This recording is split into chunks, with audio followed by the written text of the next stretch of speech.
Bonjour les amis, j'ai écouté hier soir une de mes chansons, j'ai réécouté une de mes chansons favorites qui est I'm Ready du chanteur canadien Bryan Adams. Ça dit en gros I'm ready to love you, I'm ready to love you, baby I'm ready, I'm ready, I'm ready to love you. Avec des instruments vraiment pour le moins surprenants. Ouais, des percussions. Bref, c'est une très belle chanson que je recommande à tout le monde. C'est une vieille chanson, hein, mais comme on dit, les bonnes choses sont éternelles. Ce qui fait le buzz et s'éteint, c'est, voilà, c'est les conneries. Ce qui est bien n'est pas éphémère. Ce qui est éphémère, c'est les conneries. Ouais, par exemple, l'amour que Dieu vous porte, il est éternel. Il durera toujours. Que Dieu nous porte, il est éternel, il durera toujours malgré nos frasques. Par contre, les tentations, hein, les miroirs aux alouettes que le diable présente à certains, voilà, sont marqués du sceau de l'éphémère. Parce que ce n'est jamais guidé par de bonnes intentions de sa part. Donc, parenthèse fermée, je vous recommande donc cette chanson de Bryan Adams. I'm Ready, c'est le titre. Le titre qui se rapproche du titre de notre vidéo d'aujourd'hui. Are you ready? Êtes-vous prêts, les amis? Oui, vous qui voulez avoir beaucoup de femmes là. C'est de vous que je veux parler aujourd'hui, essentiellement. Êtes-vous prêts? Êtes-vous prêts à faire ce qu'il faut?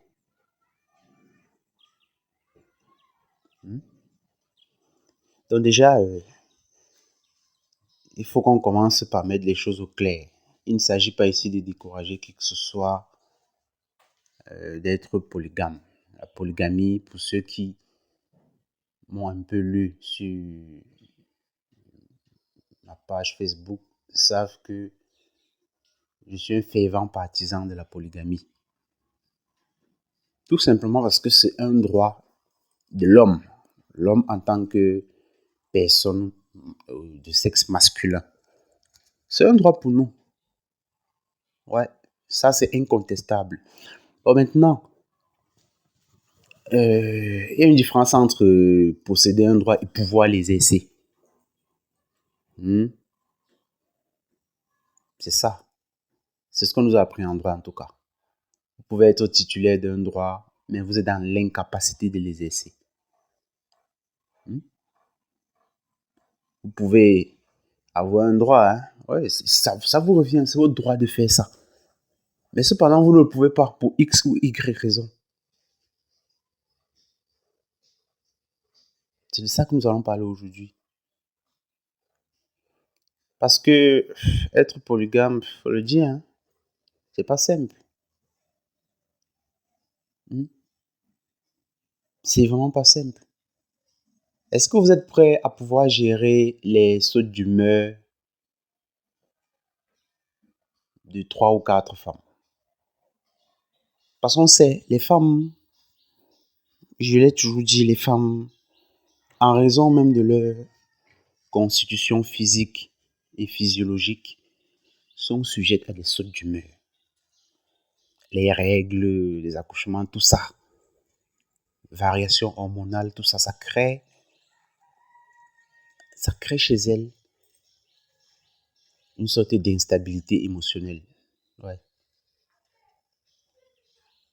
Je ne compte plus le nombre de fois où ma femme m'a dit avec insistance, je veux ci, je veux ci, je veux ci, je veux ci. Et une fois que j'ai accepté, elle me dit, je veux, l'exact contraire. Donc, C'est ça. Et là, je suis encore en train je parle d'une femme encore dans la positivité, parce que certaines vont exprimer leur instabilité émotionnelle dans la négativité, dans les injures, dans les querelles incessantes et tout ça. Est-ce que vous êtes prêt à gérer une, deux, trois, quatre, cinq comme ça? Est-ce que vous avez les ressources mentales pour ça?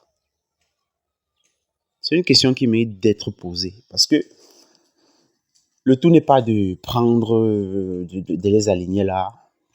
C'est même plutôt facile de les aligner, mais il faut pouvoir les gérer. Il faut pouvoir ne pas en mourir, en fait. Parce que si c'est votre droit, mais que ça doit vous tuer, est-ce que ça en vaut vraiment la peine? Si c'est votre droit, mais que vous allez mourir d'AVC, parce que vous êtes au centre de trop d'intérêts contradictoires, c'est vous qui recevez toutes les balles émotionnelles. C'est vous qui recevez le stress. C'est vous qui recevez pour les pires d'entre elles parfois. C'est vous qui recevez les envoûtements et tout ça, la sorcellerie. Si vous n'êtes pas un homme prêt, vous allez en mourir. Si vous êtes un homme faible, émotionnellement, mentalement, même spirituellement, vous allez en mourir. Ça, c'est clair. Elles vont vous tuer, pas parce qu'elles l'ont voulu, mais simplement parce que chacune vous êtes une sorte de couverture que chacune tire de son côté. Ça, c'est un point. Êtes-vous prêt financièrement? Parce que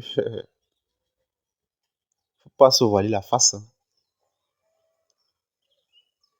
Êtes-vous prêt à prendre soin de 5 familles? D'une, deux, trois, quatre, 5 familles. Et de 5 belles familles. Parce que nous sommes en Afrique. Une fois que vous êtes marié, vous devenez une sorte de père de toute la famille. Votre famille à vous, d'origine, père et mère comprises, frères éventuellement, si vous en avez à votre charge. Votre famille que vous constituez avec votre femme, c'est-à-dire votre femme, votre femme ou vos femmes et vos divers enfants, mais aussi la famille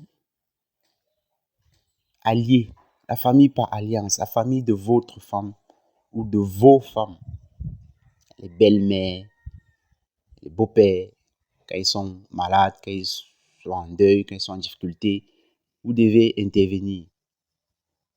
C'est ça qu'il faut prendre en compte. Le mariage africain n'est pas comme le mariage à l'occidental, où on se dit, voilà,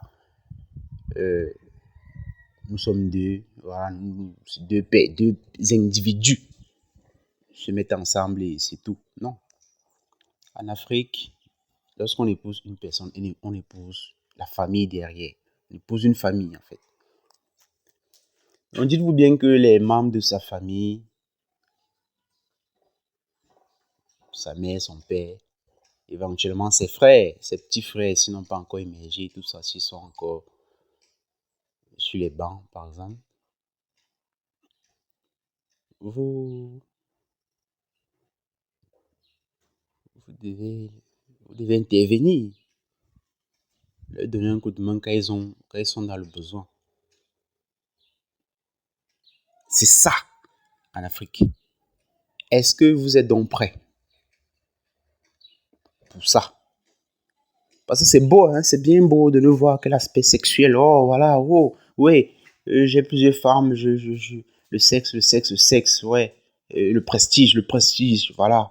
Je suis respecté, c'est un signe de virilité, de puissance et tout. Oui, c'est bien beau. Mais est-ce que vous êtes prêts à assumer tout ce qui va avec? Parce que parfois on a une femme à la maison, on s'en va prendre une autre. On se dit, voilà, Elle est bien, elle est bien, elle est bien, voilà, elle est bien, elle est bien. Elle me fait du bien, elle me fait du bien, elle me fait du bien. Mais c'est une fois qu'on l'a mise à la maison également, comme on dit, c'est-à-dire une fois qu'on l'a épousée, qu'on se rend compte qu'en fait, c'est juste une femme. Elle n'est pas fondamentalement différente de la première. C'est juste une femme. Hmm. Il peut y avoir des différences de beauté, de degré, d'humeur négative et tout ça. Mais c'est juste une femme. J'ai côtoyé certains polygames. Je côtoyais beaucoup de polygames. C'est ceux qui n'ont pas réussi le polygamie sont vraiment des âmes en peine. C'est des gens vraiment tristes parce que surchargés de responsabilités financières, surchargés de responsabilités en matière, en termes de gestion des conflits, surchargés de responsabilités de toutes sortes. Donc,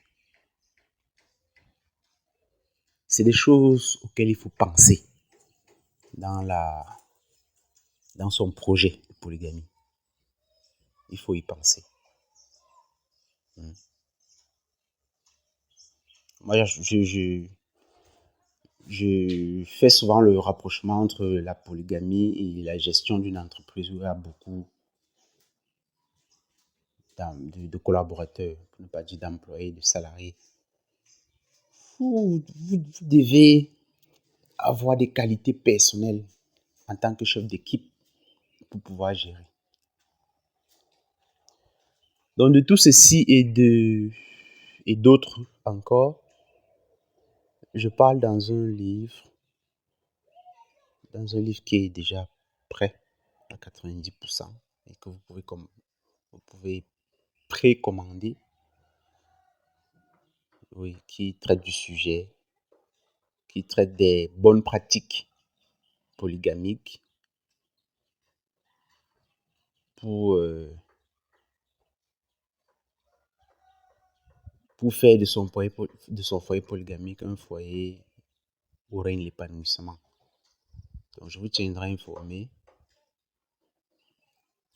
et vous pouvez déjà le précommander. Vous verrez tous les liens y afférents dans la description.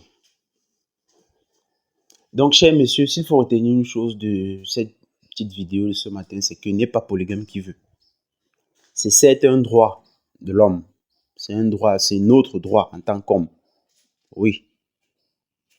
La seule restriction que Dieu a mise, c'est de se rassurer qu'on est juste.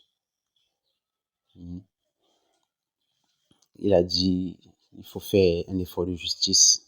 Et si on craint d'être injuste, alors qu'on n'en épouse qu'une seule. Donc voilà même un autre aspect. Est-ce que vous saurez vous montrer juste? Ou du moins, est-ce que vous saurez dissimuler, ne pas montrer trop ouvertement votre penchant pour l'une ou pour l'autre? C'est de ça qu'il s'agit.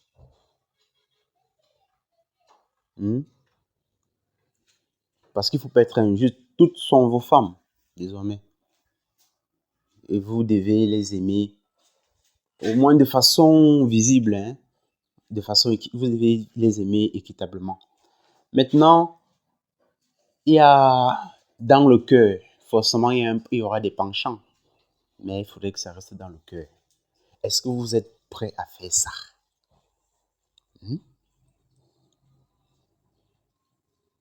Si c'était aussi simple, tout le monde serait polygame. C'est un droit de l'homme. Oui, c'est d'accord. Mais il faut être prêt. Donc, comme pour l'entrepreneuriat, si c'était aussi simple, bah, tout le monde le ferait. Tout le monde le ferait. Êtes-vous prêt à gérer les crises de jalousie des femmes? Vous savez, la jalousie est une passion féminine par essence. pourrez-vous gérer ces crises de jalousie-là? Jalousie déjà présente lorsque vous n'avez même qu'une seule femme. Pourrez-vous gérer ces crises de jalousie lorsque vous allez passer la nuit chez X plutôt que chez Y, lorsque c'est le jour de X plutôt que le jour de Y? Vous croyez, comment vous avez-vous à penser à comment est-ce que vous ferez pour gérer ces crises de jalousie?